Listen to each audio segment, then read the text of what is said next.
Mr. White.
Good evening, and thanks so much for being with us here on News Now.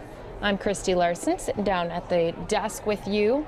We did just have this event pop up. Andrew Yang is at the Plaistow Public Library in the southern edge of New Hampshire.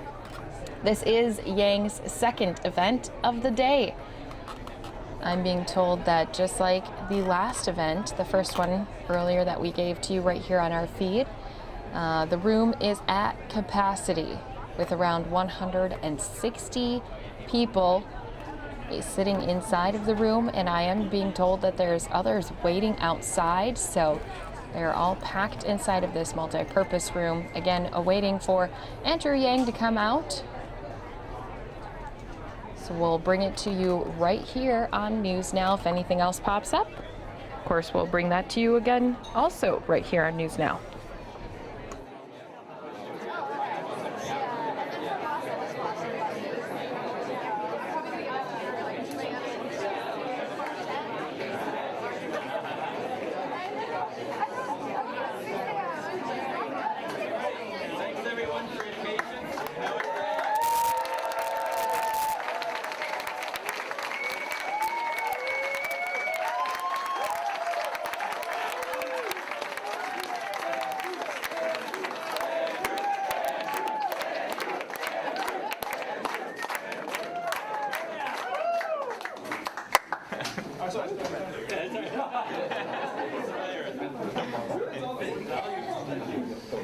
Hello, everyone. It's so great to be back here in New Hampshire. How many of you knew I went to high school here? I know. I went to high school. I went to Phillips Exeter Academy. Graduated in 1992. They had me back to speak a number of months ago. And I was very honest. I said, I haven't been back here in years because I didn't enjoy myself here.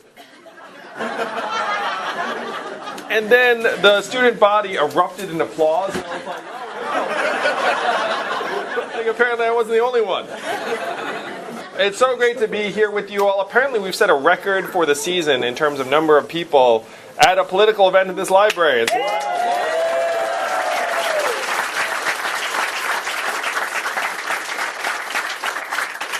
So I've been asking people, raise your hand with how many presidential candidates you've seen this cycle so far. So if I'm the first, it'd be like this. If it's this, it'd be 7. Go ahead, give me a sense. Wow, I see. So a lot of 1s, a 9. That 9's the highest, the biggest achiever right now. I just want to say you all are a little bit spoiled.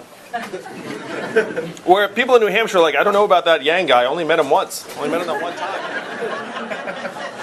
But the reason why presidential candidates are coming here is because you control the future of the country. It's a beautiful thing. And I know that someone like me, I don't get compared to just the other candidates in the field. I get compared to candidates from the last cycles. I was standing in someone's living room. They were like, Barack Obama stood right there where you were. I was like, wow.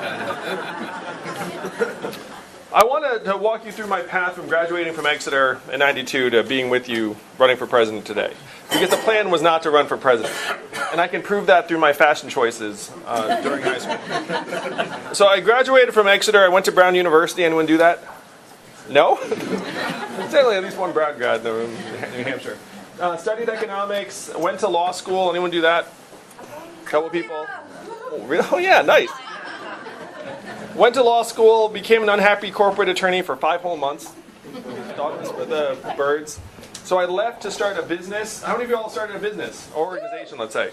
So if you've started a business, raise your hand. You know how brutally difficult it is. And how whenever anyone asks you how it's going, what do you have to say?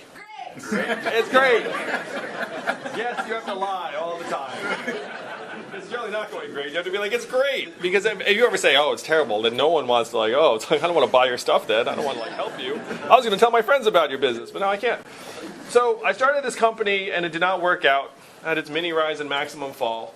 My parents still told people I was a lawyer. So I've been bitten by the bug though, and I said, ooh, I want to try and get better at this, even though it's really, really hard. So I worked for a technology company for a number of years, and then I became the head of an education company that grew to become #1 in the United States and was bought by a public company in 2009. Now, 2009 was a rough time in the country. It was the aftermath of the financial crisis. You all remember the financial crisis? Can you believe it's already been like 10, 11 years? But man, was that a rough time in the country. And I thought I had some insight as to why the economy had gone south. It was because so many of my friends from Exeter and Brown and Columbia had become Wall Street whiz kids and had helped crash the economy by coming up with these exotic financial instruments and derivatives and the rest of it. So I said, okay, that's a train wreck. Don't want more of that. What would we want our people to be doing ideally? And so I thought, well, I've grown so much as an entrepreneur, I want to create more entrepreneurs around the country. And I had this joke, but it's totally true, that if you're a young person, you're not sure what to do, and you say, I want to go to law school, your parents will say, that's a great idea. It's easy to find law school, and the government will give you a very helpful $100,000 loan, no questions asked. If you say you want to start a business, your parents will say, that's a terrible idea. It's hard to find, and no one wants to give you a $100,000 loan.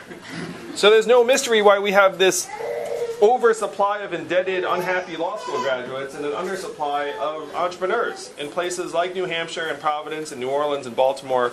So I started an organization called Venture for America. I donated some money, and I started calling rich friends and asked them, do you love America?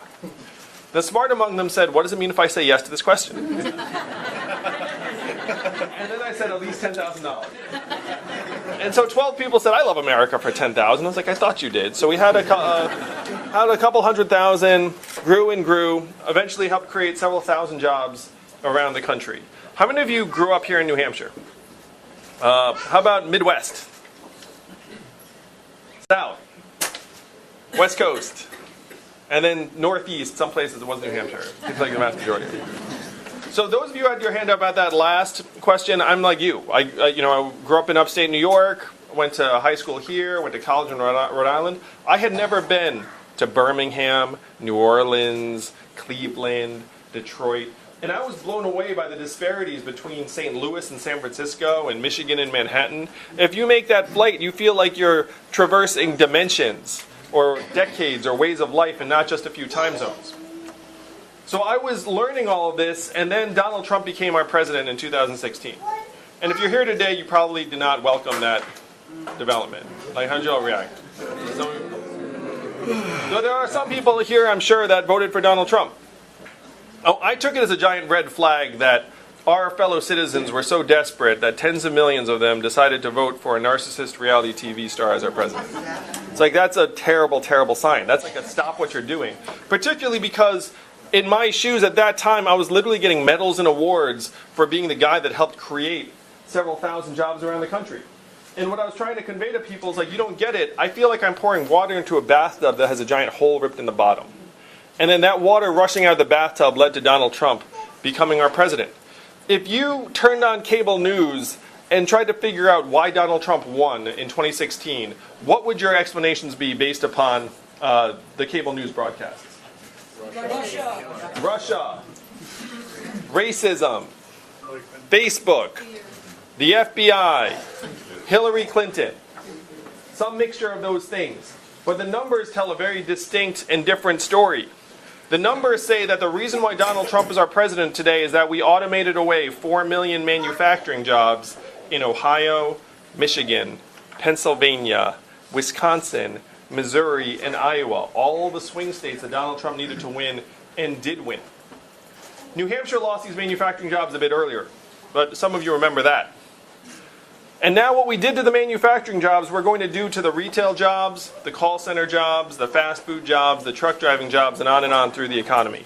How many of you have noticed stores closing where you live here in New Hampshire? And why are those stores closing? Amazon. Amazon's like a giant vacuum sucking up $20 billion in business out of retail businesses and your communities. How much did Amazon pay in taxes last year? 0. That's right. So think about that math. 20 billion out, 0 back.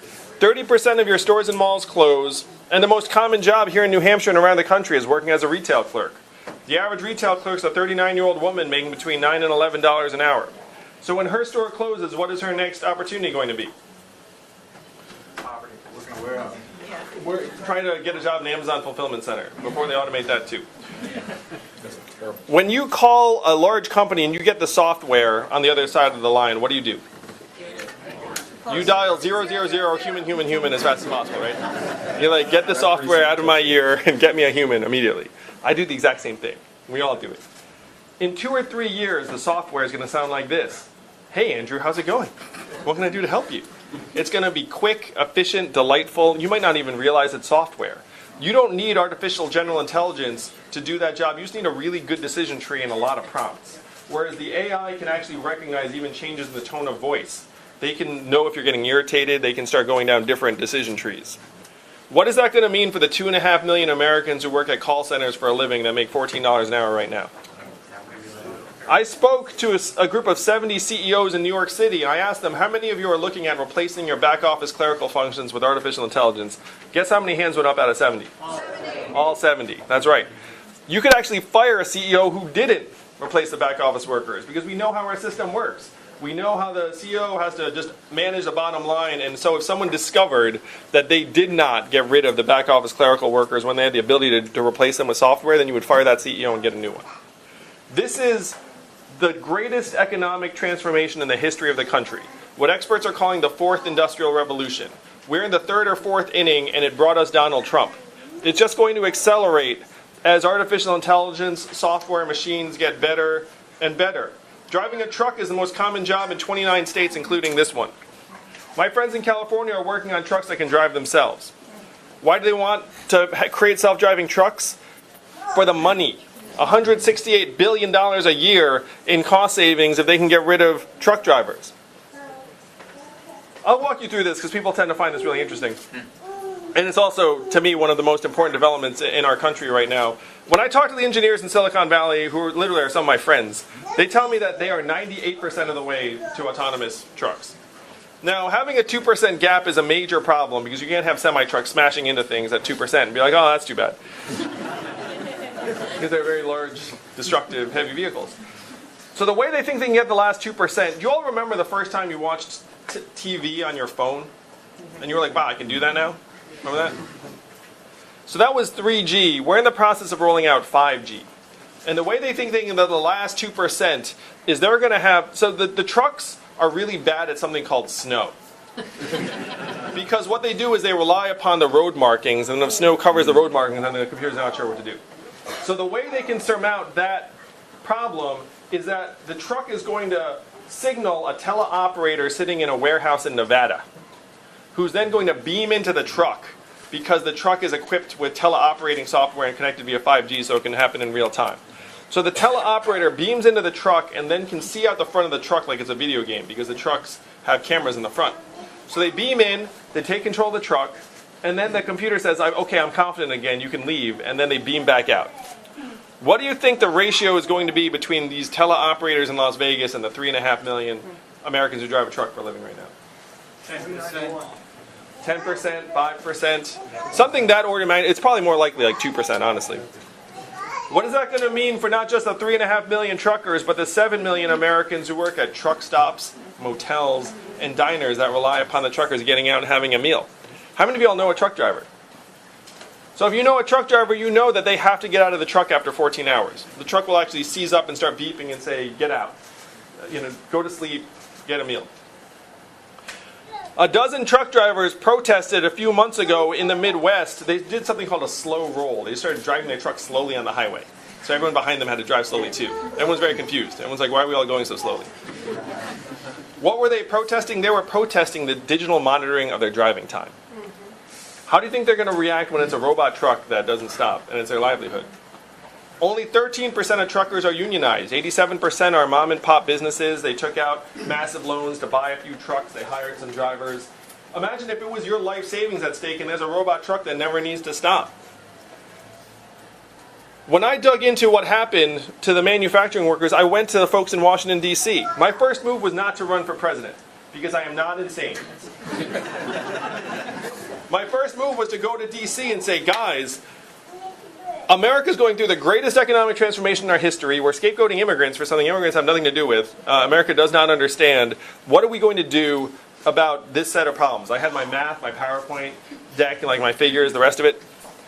And what do you think they said to me in Washington when I came to them with this case and this question? We can't talk about it. Yeah, number one, we cannot talk about that. Number two, we should study that further. And number three, probably the most common, was we must educate and retrain all Americans for the jobs of the future. That sounds pretty responsible. You'd be like, oh, good, and then you just leave. What I said was, look, I checked the numbers. Do you all want to guess how effective the government-funded retraining programs were for the manufacturing workers who lost their jobs? 15%. 0 to 15%. They were largely a dud. And so then when I said that to the folks in D.C., you know what they said to me? I guess we'll get better at it. That's what passes for policy. I studied economics at Brown. How many of you all studied economics? People always did. What did our macroeconomics textbook say would happen to the 4 million manufacturing workers who lost their jobs? Invisible hand. Invisible hand, that's right. They'd get retrained, reskilled, move for new jobs that are higher productivity, and all would be well. Remember that, macroeconomics? You get a B in that class? So when you dig into the data as to what happened to the manufacturing workers in the Midwest and the South, you find that the invisible hand was not there for them. That instead, half of them left the workforce and never worked again. And of that group, half filed for disability. And then you saw surges in suicides and drug overdoses at unprecedented levels in those communities, to the point that American life expectancy has declined for the last 3 years. You all want to know the last time American life expectancy declined 3 years in a row? The Spanish flu of 1918. 100 years ago. Global pandemic, killed millions. That's the last time. We're back in that territory now because suicides and drug overdoses have both overtaken vehicle deaths as leading cause of death. And it's very much lined up, because if you look at it geographically, the concentration is highest in areas that had the highest concentration of lost manufacturing jobs. What happened to the manufacturing workers will happen to the truck drivers, actually at a higher degree. Manufacturing workers are approximately 70% male, range of different experience levels and backgrounds. Truck drivers are 94% male, average age 49, average education high school or 1 year of college. Tens of thousands of them are ex-military. It's a relatively uniform group. I was at a truck stop recently, and I say to you honestly, if you said I'm here to retrain you, they'd be more likely to punch you in the face than sign up. That's true. Like, have you been to a truck stop lately? You know what I'm talking about? You go walk around and be like, hey, I'm the government retrainer. I certainly don't want that job. So I came out of Washington with this feeling, like you all, I have a feeling, are also, let's say, skeptical that Washington's up to some of these challenges. And there was a person in Washington who sent me here to you all. He said, Andrew, you're in the wrong town. No one here will do anything about these challenges, because this is not a town of leaders, this is a town of followers. This is a direct quote. I was like in this conference room, very fancy conference room. He said this to me, and then he said, the only way we would do anything about it here in D.C. is if you create a wave in other parts of the country and bring it crashing down on our heads. And I said, challenge accepted. I'll see you after I come back with the wave, and that's why I'm here with you all today.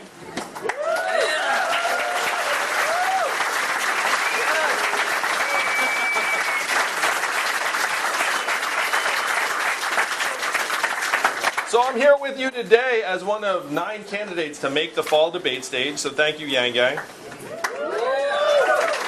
here with you today in 5th place, according to the latest Fox poll. And I'm here with you today as one of only 2 candidates in the race that 10% or more of Donald Trump voters said they would support. Yeah. That means if I'm your nominee, we're going to win the whole thing. That's just the math.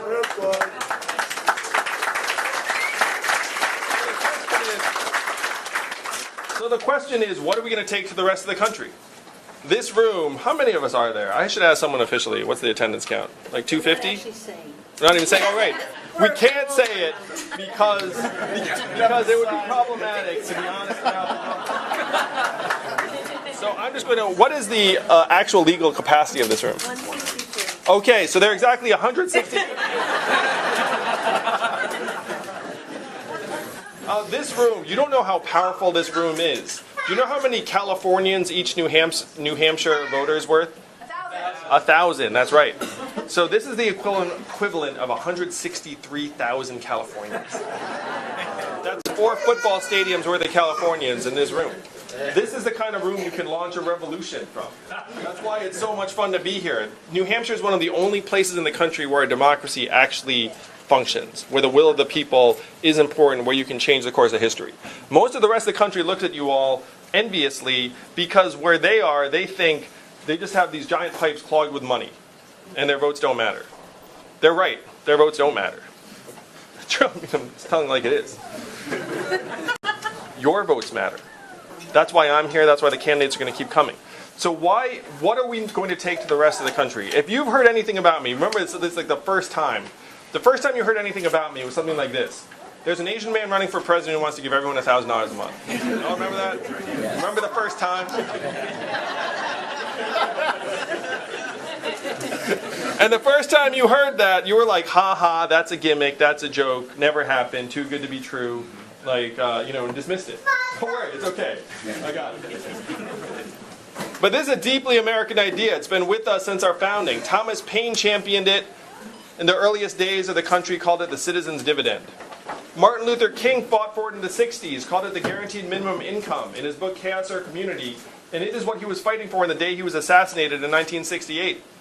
Milton Friedman and 1,000 economists endorsed it in the 60s and 70s. It was so mainstream that it passed the U.S. House of Representatives twice in 1971 under Richard Nixon. And 11 years later, one state actually passed a dividend where now everyone in that state gets between $1,000 and $2,000 a year, no questions asked. And what state is that? Alaska. And how do they pay for it? Oil. And what is the oil of the 21st century? Technology, data, AI. A study just came out that said that data is now more valuable than oil. In Alaska, they call it the oil check, and they love it. We're going to call this the tech check, and all of America is going to love it. And if you ask, how can we possibly afford $1,000 a month? Again, Amazon, trillion-dollar tech company, paid 0 in taxes, less than everyone in this room. Of course you're going to have a hard time affording things if your biggest winners are paying 0 in taxes. And that's not an anomaly. They regularly pay 0 in taxes. It's unusual that they do pay taxes. Think about that. They're just doing their job. They have very good accountants. They go into Jeff's office at the end of the year and say, hey, Jeff, great news, 0 taxes again. And then what does Jeff do? Jeff goes, that's the news I like to hear. And then he goes into his vault in the back, takes giant sacks of money, throws it on top of the accountants. The accountant's like, good job. This plays itself out in Seattle every year. It is not their fault. Whose fault is it? It's our fault. If we've designed a system that allows a trillion-dollar tech company to pay 0 in taxes, that's on us. So what we have to do is we have to give the American people a tiny sliver of every Amazon sale, every Google search, every Facebook ad, every robot truck mile. And this amount of value is so immense that we can generate hundreds of billions in new revenue very, very quickly. Particularly because when the money comes into your hands, how are you going to spend $1,000 a month in real life? Rent, tuition, student loans, healthcare, sports activities. I like it.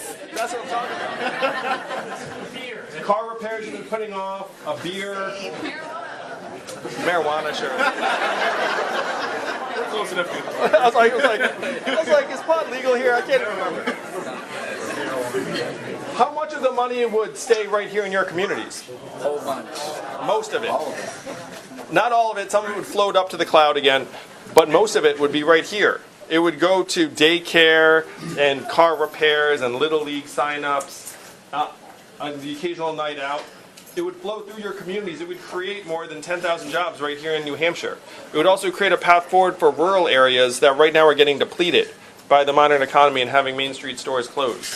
This is the trickle-up economy, from people, families, and communities up. And unlike the trickle-down nonsense that everyone knows doesn't work, this would work. This is the vision we can take to the rest of the country, and it'll catch on like wildfire. Oh, how many of you were excited about GDP when you woke up this morning? You were like, yes, may it go up today. Maybe I'll make a big contribution. And I like to talk about the work my wife does. I was just texting her on the way in here. My wife is at home with our 2 young boys, one of whom has autism. What is her work calculated at in GDP? Zero. What is the market value of her work at? Zero. And we know that's nonsense. We know the work she's doing is among the most challenging and vital work being done anywhere. I was home with my kids for a couple of days. And you know what I said at the end of 2 days? Get me back on the presidential trail as soon as possible. Oh, if you're a parent, you know what I'm talking about. Oh, yes. It's so hard. We do. It like beats you up. I love my kids, obviously, but like I know how hard my wife is working every single day. So if GDP is a highly imperfect measurement of the value we're generating in our communities, what would actually be a better measurement? If something got better, like what would actually make you excited? Happiness index. Mental health, happiness, and freedom from substance abuse, right? Life expectancy going up. Health and life expectancy. That's right. If you said you were getting healthier and living longer, that's a clean win that everyone would be really pumped about. Clean water. Wages and affordability. Water is good. Jobs. Clean air and clean water. Good jobs. Affordable medication and healthcare. Jobs that we enjoy. Good jobs. Instead of these punishing temp, gig, and contractor jobs that are now 94% of the new jobs created in our economy. Decentralizing affordable housing and not having a bunch of poor people just in Boston. Yeah, affordable housing, social equality, renewable energy. Believe it or not, we have numbers for all of these things. We're following GDP off a cliff. And even the inventor of GDP said 100 years ago, he said, this is a terrible measurement for national well-being and we should never use this that. And here we are 100 years later being like, GDP, GDP. Self-driving cars and trucks will be tremendous for GDP. They're going to be terrible for a lot of Americans. And again, you can see it so clearly. You're at record high GDP, also record high anxiety, depression, stress, drug overdoses, suicides, life expectancy declining. Oh, thank you, Zach. Sure. So, how many of you have run a business again? Raise your hand. Imagine if you were running a business and you had the wrong measurements. Like, how's that business going to do over time? It's going to do terribly. That's where we are right now. A reporter from NBC just said something to me that made me very happy for the sports fans here. He said, you're like the Moneyball of economics. Because what are the 3 big measurements that we get in the press? GDP, headline unemployment, and stock market prices. They're all very, very bad measurements. GDP we just went through. Headline unemployment doesn't include people dropping out of the workforce, doesn't include people doing multiple jobs, doesn't include people who are underemployed relative to their education level. All of those numbers are hugely problematic. The labor force participation right now in the United States is 63%, close to a multi-decade low in the same levels as Costa Rica and El Salvador if you want international comparables. That is not normal stuff. And if you dig into the numbers, you find that a lot of it is because unskilled men are getting pushed out of the workforce, which is completely consistent with what you'd expect if you were automating away a large segment of those jobs. Now, does that come up when you say headline unemployment is low? Of course not. The stat is actually intentionally designed to discard a lot of the most important data. In stock market prices, the bottom 80% of Americans own 8% of stock market wealth. The bottom 50% own essentially zero. So if you look at stock market prices, you're cheerleading for the economic fortunes of the top 20% of Americans. So these are the 3 measurements we see when we turn on the news every single night, and none of them works. As your president, it's going to be my joy to go down to the street to the Bureau of Economic Analysis and say, hey guys, GDP, 100 years old, kind of out of date. Let's update it for happiness, environmental quality, how our kids are doing, affordability. Turn it into the American scorecard, and I will present it to you all every year at the State of the Union in a PowerPoint deck. How many of the first presidents used PowerPoint? Yeah.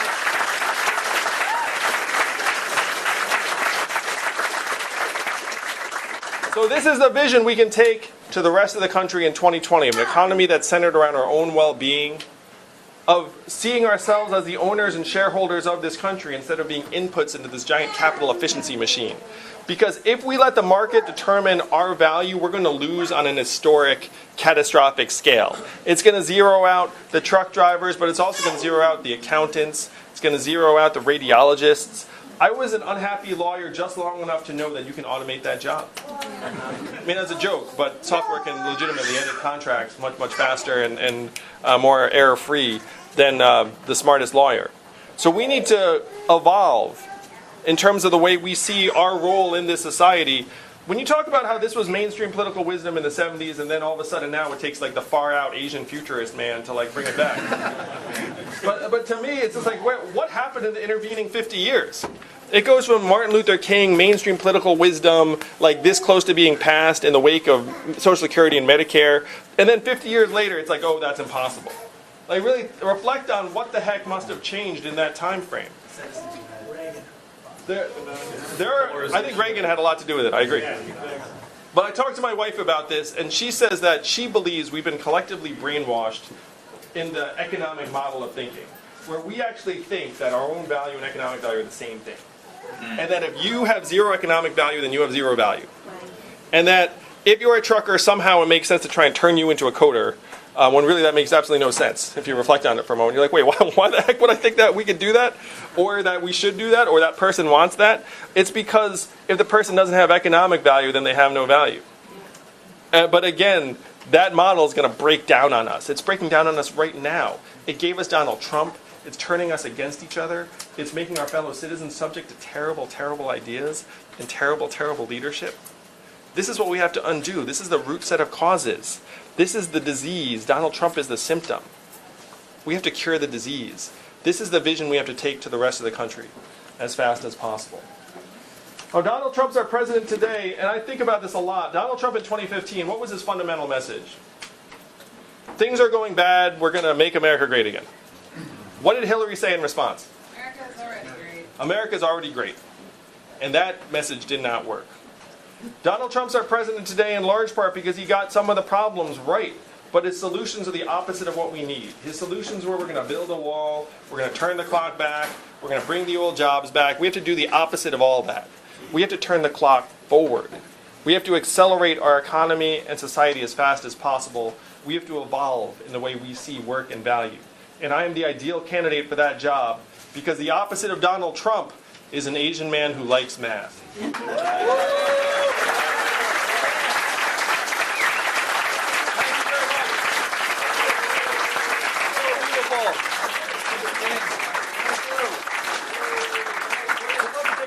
not sure how we're going to do it. We trust me to self-moderate most of the time, so I can just point to someone. Yes, sir. Great T-shirt. Hey. It just says Mountain Mew, Listen, which I find Pokemon funny. is forever. Soda is poison. Okay, so I know like everywhere on the internet, everyone's all about, like the freedom dividend, and I am going to ask you a question about it just because, it's the thing with your campaign, even though I've followed you for about a year. All my friends and Early I are adopter gang, thank you. So my question is this. In theory, if I'm going to have $12,000 more a year, what's going to stop like scummy landlords, healthcare, all these people from just charging me more money so I in theory will not have any more money to spend? Thank you. No problem. Being a Thank you. single mother and what they're going to take out of it from you. So I've dug into the sources of inflation in our economy. Do you all remember voting for the $4 trillion bailout of Wall Street? Remember that? Of course not. And so we bailed out the banks to $4 trillion. But one thing that happened was that there was not massive inflation, even though we printed $4 trillion for the banks. Inflation right now is not being driven by money supply. It's being driven in three core areas. And unfortunately, they're the areas you just identified. What's your name? Greg. Greg. So what are the three areas of inflation that are making us all miserable? Housing, education, healthcare. If you look at your other costs, they're more or less constant. Like clothing, food, entertainment, electronics, cars, all have either stayed roughly the same price or they've gotten better, the same price. But housing, education, and healthcare have not. And each of those has its own set of obstacles. So housing, you have these landlords, you also have NIMBYism, where it's hard to build affordable housing in particular areas. And it's also the case that you feel like you have to live in certain areas to be able to access employment. and it makes it so you're constrained in where you live. Education, and many of you look quite young, so you're living this, and I'm sorry, but why has college gotten 2.5 times more expensive when it hasn't gotten 2.5 times better?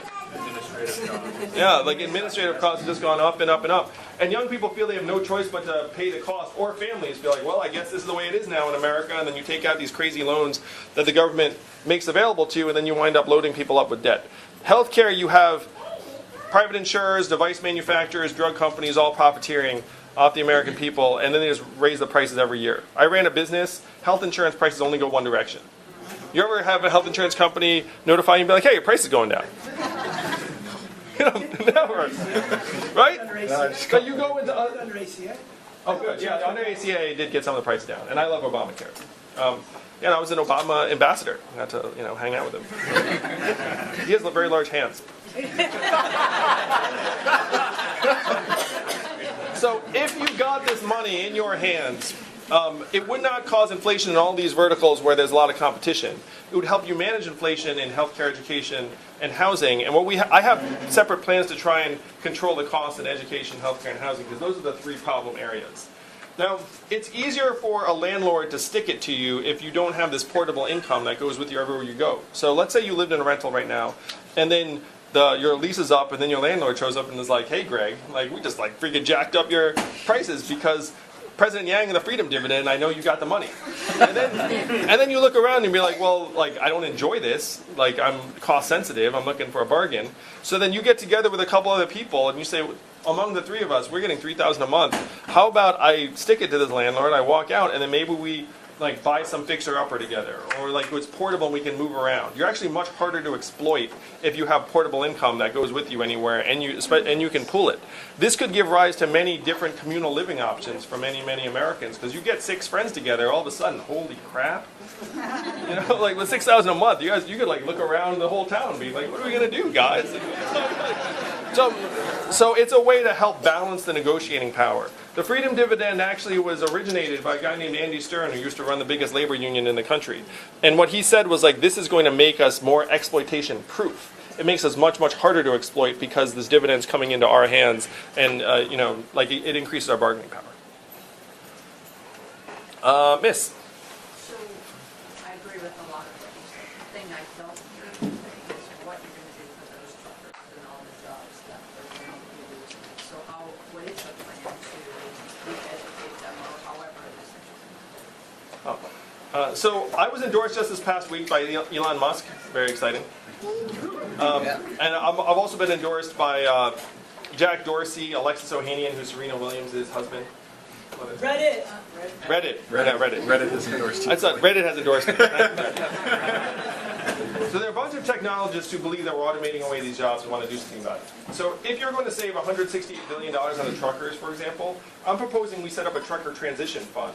That if you're going to save $168 billion, you can put aside tens of billions that helps truckers find new opportunities. The tough truth is that if you set a retraining program, which is the customary government approach, it would work for approximately 15 to 20% of the truckers, and the other 80% are in different shape. So as president, let's imagine you're a trucker. Right now it's 2021, and you're like, wow, President Yang's in. Good, because he seems to understand what's going on in my industry. You get $1,000 a year for 5 years because your job's going to be there for 5 years. And then there's a trucker transition czar who's like, okay, now your job's gone, but at this point you have $50,000 in savings. We have this massive amount of resources that we're going to deploy to help you find a new path forward. And then that trucker has at least the beginnings of a foundation to take a step forward. There is no magic bullet, but the great thing about it is imagine your towns in New Hampshire with another $12,000 a year in everyone's hands.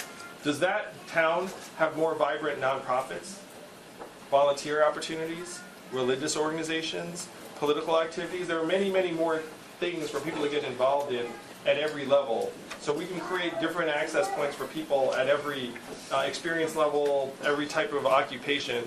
There's no magic fix, but this is the best path forward to build an economy that would actually give people a chance to find their next step.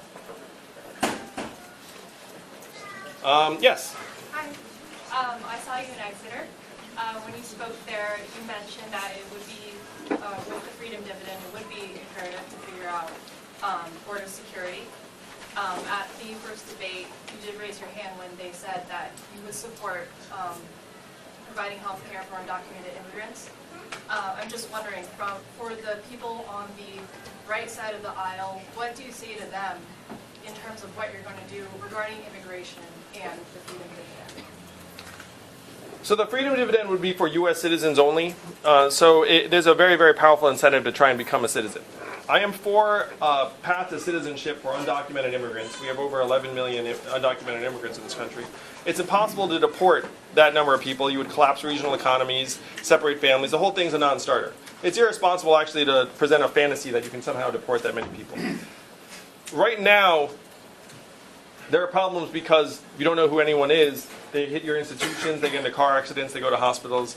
Right now is a very problematic approach. And the Republicans, under Marco Rubio and others, at one point championed a path to citizenship. This was historically bipartisan. It's just the Republicans have gone another direction. So I'm not someone who thinks that we need to enforce the southern border. We need to put proper resources in place. And when during the first debate I raised my hand to say, hey, this healthcare program should apply to undocumented immigrants, that doesn't mean it's cost-free. Like, you can buy into it. It's not that if you cross the border, then all of a sudden you get access to healthcare. It's that there's a healthcare system that you can buy into, and there are rates available for undocumented immigrants if they're able to do so. I'm the son of immigrants myself. You probably noticed. I don't know. I just assumed.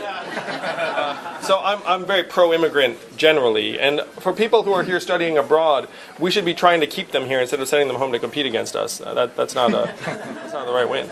Can't have my kids competing against us. Yes, Miss. What is your position on student loan debt? So many kids are saddled with 10s, 20s, 30s, $100,000 when coming out of college. So the questions about student loan debt, which I agree has reached crisis proportions in this country. We're up to 1.5 trillion in student loan debt. Up from, and so you guys don't, these are big numbers, you might not know, but it was less than 100 billion in 1999. Now it's 1.5 trillion 20 years later. That's over a 15-fold increase. Like, that's staggering. This really does echo the subprime mortgage bubble. Like, we just racked up the student loan debt to epic levels. The default rate is going up. The average indebtedness now is around 30,000 or so. I think it's 37, right? 35. 35, thank you. 35,000. Now, the tough part is that we've been overprescribing college to our young people. We've been saying to them, college, college, college, and if you don't go to college, then you don't have a path forward. Only 6% of American high school students are in technical, vocational, or apprenticeship track programs. In Germany, that's 59%. Think about that gulf. And a lot of the technical and apprenticeship jobs are actually the hardest to automate. Can you imagine what it would take to make a robot plumber? Think about that. There's going to be a human plumber for a long time. And then he's going to tell us that he did something and it was very expensive, and then we'll be like, all right. I don't have the experience. I don't know. So number one is we have to emphasize that there are different paths forward that do not involve a college education. Number two, we have to work with the colleges to get their costs down. And the way I would approach that is to say, look, your administrator to student ratio has more than doubled over the last number of years, while your prices have doubled. So guess what? We're going to tie your government grants and your tax exempt status and your federal money to your administrator to student ratio. You have to get it down over time. And the schools are going to scream bloody murder over that, but they're going to find that those administrators have very little impact on the student experience. And most students are not interacting with many of these administrators on a daily basis. And then the third thing is I would forgive a significant proportion of the outstanding student loan debt. Because this 1.5 trillion, we have a stark choice to make. The choice is, are we going to prioritize the financial institutions and say to our young people, you need to live in your parents' basement, you need to pay off these loans for years, or do we want them to move out, start businesses, start families, move society forward? That's a very easy choice. With the financial crisis, we chose the banks. This time we need to choose our people.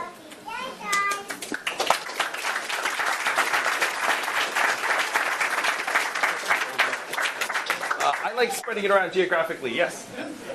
Yeah, I'm a software engineer, so I understand a lot. I see a lot of problems in real time. Actually got nothing done for it today, so I'm going down the AI. So I agree with a lot of the politicians. Your slogan is research. I'm wondering, where do you stand on human rights issues such conflict, and would you support HCC's solution?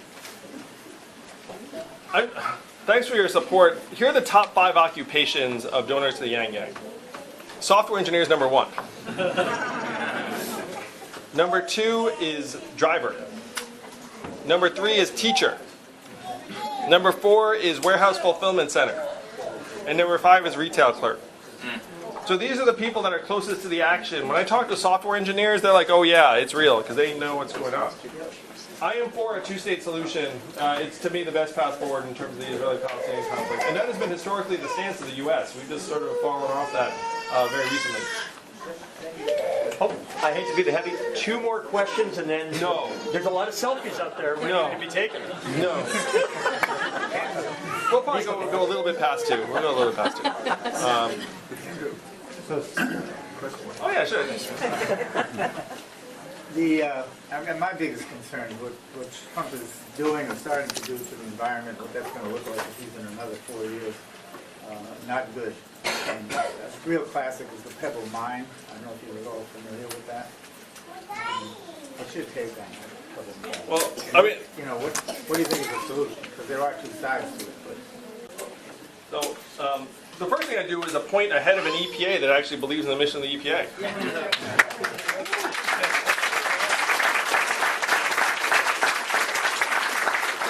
This question was about climate change globally and Pebble Mine specifically. How many of you saw the last debate where? So I staked out the new 3rd position on climate change. I don't know if you remember. So position number 1 is we need to fight climate change. Position number 2 is climate change is a hoax. And then now the new Andrew Yang position, which is it's even worse than you think. And unfortunately, it is even worse than we think. A study just came out from the UN last week that said we're going to be fine if 90% of the world's population goes vegetarian immediately. A study just came out of Greenland that said the ice pack is melting at the rate projected in 2050 today. So the numbers are painting a very, very clear and disastrous picture on climate change. We are now past the point where if we curb emissions, we're going to forestall climate change. The United States of America is only 15% of global emissions. And let me tell you some of the things that are going on in the other 85%. So China's investing hundreds of billions of dollars in renewable energy, and then they're taking their coal-fired dirty plants and then giving them to Africa. They go to Africa and say, hey, we've got great news for you. We got a power plant for you. It burns coal. And then Africa's like, sign us up. Because if you're a developing country, you just want the cheapest energy source that anyone's going to present to you. It doesn't matter what it's doing to the environment. So how would the U.S. then overcome those incentives in a place like Africa? We would have to go in with clean energy that's somehow cheaper and more cost efficient and a better deal for those societies than the coal plants that they're getting. So not only do we need to curb our own emissions, we need to go to the rest of the world, the developing world, and try and get their emissions down.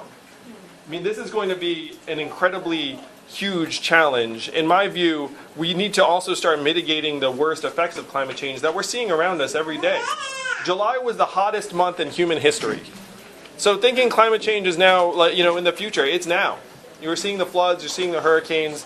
We need to start trying to make our society stronger, create jobs, create a more renewable, sustainable infrastructure, and even do more dramatic things like reforest tracts of land because the trees are going to help capture carbon, and reforest the ocean. Now, hear me out on this. You have to have marine permaculture arrays of kelp that we essentially seed in oceans to try and revive some of the marine life, because the Atlantic Ocean is losing 4 to 8% of its life every year now. I mean, the stats are terrible. As soon as you dig into the science, you're like, wow, it's getting really, really bad. So we're past the point where doing less of the bad is going to save us. We have to start proactively doing good.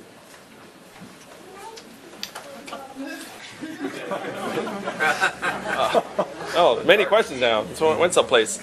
I have a soft spot for math hats. Yes. Oh, wait. What does math stand for? Make America think harder. That's right. Yeah.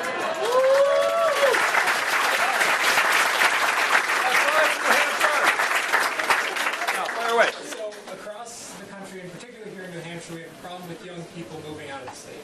Going to college, Yeah. getting a job at some startup in, say, Boston and not coming back. Yeah. How do you, at the federal level, incentivize people coming back to their home states once they've gone to college and gotten that degree, gotten that education?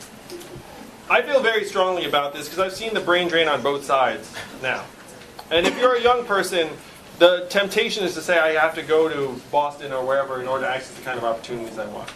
And a lot of that is because of the polarization in our economy right now, where we're in this winner-take-all economy that certain markets are winning at very, very high levels, and then it's emptying out rural areas, it's emptying out places around the country that can't compete with the Bostons of the world.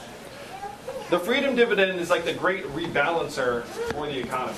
Because all of a sudden, if you're a town of 10,000 people in New Hampshire, it's a pretty small town, you're going to get another 10 million a month. That's going to be sustainable. It's going to make it so that if you're a young person in that town and you want to do something, you actually will have a much better chance of finding an opportunity that you might enjoy, or arts, creativity, starting a business, culture, volunteerism, all of those things get supercharged in an economy where people have that level of economic resources. This, to me, I spent 7 years doing this work, so I'm very passionate about it. And I got clapped on the back, I got trophies, I got awards, I had a movie made about my organization, and I was like, none of this is going to work, because I see how dramatic the dynamics are. So the only way we're going to rebalance the economy so young people don't feel like they have to leave New Hampshire is through something like the freedom dividend. And that's the magic of being here in New Hampshire. If I was anywhere else in the country, we could have this conversation, this meeting, this gathering, and then walk out into the night and say, well, that was interesting, but there's not much we can do. In this room, we can do it. There is nothing stopping the majority of citizens in a democracy from voting ourselves a dividend. Nothing at all. They did it in Alaska, which is a deep red conservative state.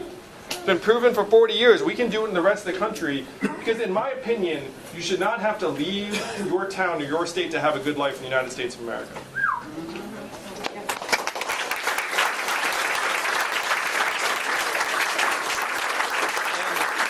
And one more question. Sir.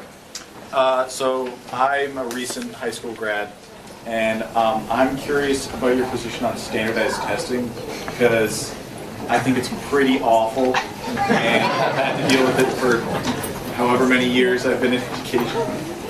And I feel I've seen a lot of people that might not be great test takers think that they're dumb when they're really, really, really not. Give me a hug, man. I couldn't agree more. Come on.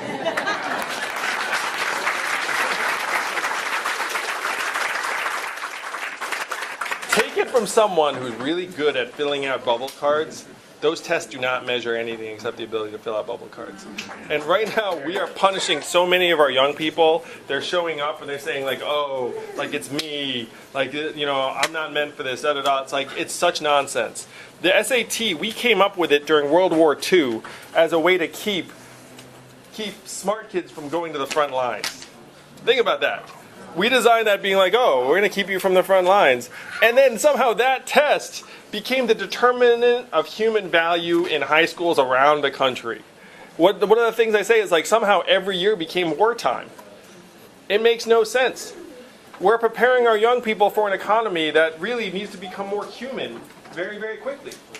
And the SAT and other things are like funneling people. I've been to the top of the educational food chain. And I know that the top of the educational food chain actually makes us much less human. You know what I mean? Like if you think about the people that we're rewarding at the highest levels economically, they're the people that can act the least human. Corporate lawyers, management consultants, hedge fund managers. It's like the people who just become instruments of the market. Then we say that's worth a ton, and that's what our educational system is driving people towards. That's the opposite of the direction we need to go. And again, one of my sons is autistic. You show up to school and you're, like a neurologically atypical, right now you just get pounded. Just be like, oh, like you're deficient, because we have this standardized test in this funnel. The teachers hate it, the students hate it. Like we can do much better. It's not preparing our kids for success at this point. The things that would actually prepare our kids for success, and the things I've dug into, I mean, you know one thing that works incredibly well? Drama. I don't know if you guys know the studies. Like drama is actually like incredibly positive for kids. Other things, team sports, a lot of things you can't automate away are the things around person-to-person connectivity, relationships. Like, that's the stuff we need to lean into. There are so many kids who are terrible at SAT that actually would be phenomenal at the things that would really move us forward. All right, I'm going to end on that note. Thank you so much, New Hampshire.